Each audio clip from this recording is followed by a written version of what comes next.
Cinema world की videos में हम फिल्म और फिल्म स्टारों की बात तो रोज करते हैं और ये बातें आगे भी होती रहेंगी, लेकिन आज की इस वीडियो में हम कल्पना चावला जी की बात करेंगे। स्वर्गीय कल्पना चावला जी की बात करेंगे, किस तरीके से उनके मन में अंतरिक्ष में उड़ने का एक ख्वाब पैदा हुआ और एक दिन उन्होंने अपने उस ख्वाब को किस तरीके से साकार किया और आकाश की ऊंचाइयों को नाप लिया। तो आइए जानते हैं इस वीडियो में कल्पना चावला के बारे में। दोस्तों, कल्पना चावला का जन्म 17 मार्च 1962 को हरियाणा के करनाल में हुआ था। इनके पिता का नाम बनारसी लाल चावला और माता का नाम संजोयती देवी था। कल्पना चावला अपने परिवार के 4 भाई बहनों में सबसे छोटी थी। घर में सभी लोग इन्हें प्यार से मोटू कहकर बुलाते। कल्पना की प्रारंभिक पढ़ाई की बात करें तो टैगोर बाल निकेतन से इनकी प्रारंभिक पढ़ाई हुई। कल्पना जब 8वीं क्लास में पहुंची तो सबसे पहले इन्होंने इंजीनियर बनने की इच्छा प्रकट की। उनकी माँ ही थी जिन्होंने सबसे पहले अपनी बेटी की भावनाओं को समझा और उन्हें आगे बढ़ने में मदद की। लेकिन कल्पना के पिता की ख्वाहिश थी कि उनकी बेटी डॉक्टर या टीचर बने।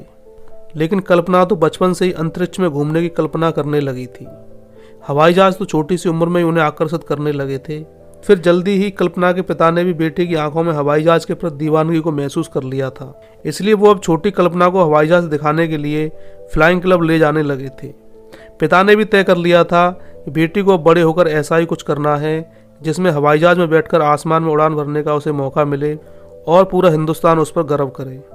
बेटी के सपने को पूरा करने की खातिर कल्पना के पिता ने जब स्पेस से जुड़ी कुछ जानकारी इकट्ठी करनी शुरू की तो उन्हें पता चला कि हवाई जहाज सीखने के लिए खूब पढ़ना पड़ता है। जब ये बात कल्पना चावला को पता चली कि अंतरिक्ष में उड़ने के लिए खूब सारा पढ़ना पड़ेगा तो उन्होंने ये प्रतिज्ञा कर ली कि वो भी खूब पढ़ेंगी।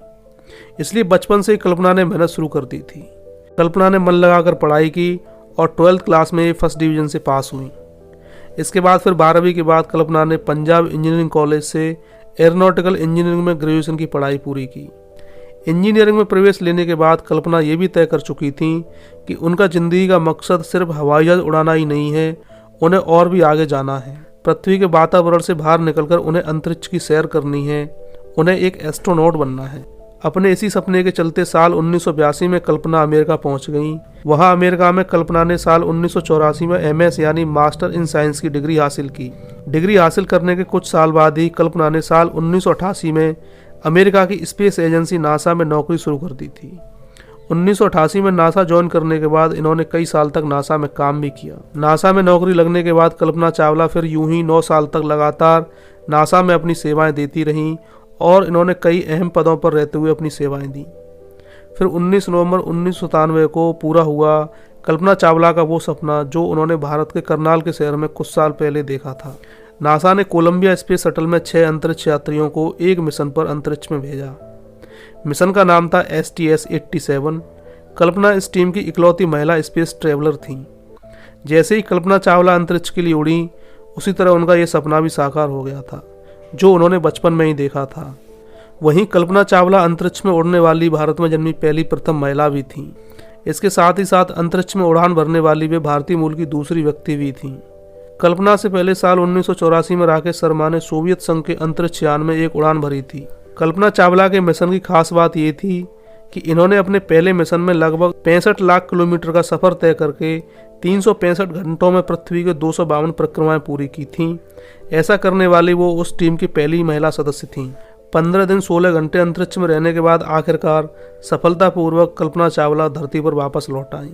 कल्पना चावला जब धरती पर वापस लौटी तो भारत के लिए गर्व का पल था। भारत सहित पूरी दुनिया में कल्पना चावला की तारीफ हो रही थी। साथ ही हमारे देश की बेटी ने एक उपलब्धि हासिल की थी, इसके लिए पूरा देश गौरवान्वित था। लेकिन 6 साल बाद ही उस खुशी की बहुत बड़ी कीमत चुकानी पड़ी। हुआ ये था कि 16 जनवरी 2003 को फ्लोरिडा के केनेडी स्पेस सेंटर से स्पेस शटल कोलंबिया में सवार होकर 7 स्पेस यात्रियों ने उड़ान भरी। इनमें से एक कल्पना चावला भी थी। लग रहा था कि मानो फिर से ये नया कीर्तिमान स्थापित होने जा रहा है, लेकिन कुदरत की कुछ और ही प्लानिंग थी। 2003 में गया कल्पना चावला का ये अंतरिक्ष में दूसरा मिशन था। अंतरिक्ष में ये शटल 15 दिन 22 घंटे और 20 मिनट का समय बिताने के बाद जब वापस पृथ्वी की तरफ आ रहा था, लेकिन तभी फोम के एक टुकड़े की वजह से स्पेस शटल की टेक्नोलॉजी में दिक्कत आ गई और धरती के वायुमंडल में आते ही उसमें भयानक आग लग गई। ये शटल पृथ्वी पर 9 सेकंड पहले ही उतरने वाला था, लेकिन 9 सेकंड पहले ही इसमें आग लग गई थी। यान में सवार सभी 7 यात्रियों में से कोई भी नहीं बच सका था। सभी एस्ट्रोनॉट मारे गए थे उन्हीं 7 यात्रियों में कल्पना चावला की दर्दनाक मौत हुई। पूरी दुनिया में मातम छा गया था। अंतरिक्ष पर पहुंचने वाली पहली भारतीय महिला कल्पना चावला की दूसरी अंतरिक्ष यात्रा ही उनकी अंतिम यात्रा साबित हुई। सभी तरह के अनुसंधान और विचार विमर्श के बाद वापसी के समय पृथ्वी के वायुमंडल में अंतरिक्ष यान के प्रवेश के समय जिस तरह से भयंकर घटना घटी वह एक इतिहास बन गई। नासा तथा पूरे विश्व के लिए एक दर्दनाक घटना थी। 1 फरवरी 2003 को कोलंबिया अंतरिक्ष यान पृथ्वी कक्षा में प्रवेश करते ही बिखर गया था। देखते ही देखते अंतरिक्ष यान और उसमें सवार 7 यात्रियों के अवशेष टेक्सास नामक शहर पर बरसने लगे थे और सफल कहलाया जाने वाला ये अभियान भीषण सत्य बन गया था। दोस्तों, ये 7 अंतरिक्ष यात्री तो सितारों की दुनिया में विलीन हो गए, लेकिन इनके द्वारा किए गए अनुसंधान से पूरे विश्व को लाभ मिलेगा। कल्पना चावला हमेशा कहा करती थी कि मैं अंतरिक्ष के लिए बनी हूँ, प्रत्येक पल मेरा अंतरिक्ष के लिए ही है और मैं इसी के लिए ही मरूंगी। और आखिरकार कल्पना चावला के ये शब्द सत्य हो गए थे। दोस्तों, कल्पना चावला भारत ही नहीं बल्कि पूरी दुनिया भर की बच्चियों की आंखों में ख्वाब छोड़ गई हैं। नमन है भारत की ऐसी महानतम बेटी को। तो दोस्तों, इस वीडियो में आपने जाना भारत की पहली महिला अंतरिक्ष यात्री कल्पना चावला के बारे में। इस वीडियो में इतना ही। मिलते हैं अगले वीडियो में एक नई कहानी और एक नई शख्सियत के साथ। देखते रहिए सिनेमा वर्ल्ड।